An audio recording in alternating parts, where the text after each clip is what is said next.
വിശുദ്ധ യോഹന്നാന സുവിശേഷം 10:15. ആടുകൾക്ക് വേണ്ടി ഞാൻ ജീവൻ അർപ്പിക്കുന്നു. ഓ ദൈവമാർത്താവേ, അങ്ങയെ സ്തുതിക്കുന്നു, നന്ദി പറയുന്നു. ഞങ്ങൾക്ക് വേണ്ടി ജീവൻ അർപ്പിച്ച ഈശോയെ, അങ്ങയുടെ പീഡാസഹനങ്ങളെ ഏറ്റവും അടുത്ത് അനുഭവിക്കുന്ന ഈ ദിവസങ്ങളിൽ അവിടുത്തെ വലിയ കൃപ കൊണ്ട് ഞങ്ങളെ പൊതിയണമേ. അങ്ങ് നൽകിയ രക്ഷ സ്വന്തമാക്കുവാനും അതിൽ ആശ്രയിച്ച് ജീവിക്കാൻ ഞങ്ങളെ പഠിപ്പിക്കണമേ. പരിശുദ്ധ തൃത്വത്തിന്റെ കൃപ ഇപ്പോഴും എന്നേക്കുണ്ടായിരിക്കട്ടെ. ആമീൻ.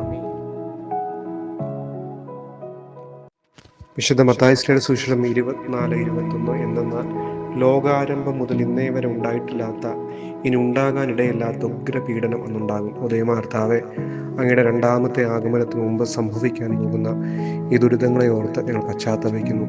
ഏറ്റവും വിശുദ്ധമായി ജീവിക്കുവാനും അങ്ങയുടെ കരുണയിൽ ആശ്രയിക്കുവാനും ദൈവത്തിൽ മാത്രം ആശ്രയിച്ച് മുന്നോട്ട് പോകാൻ കൃപ നൽകണമേ.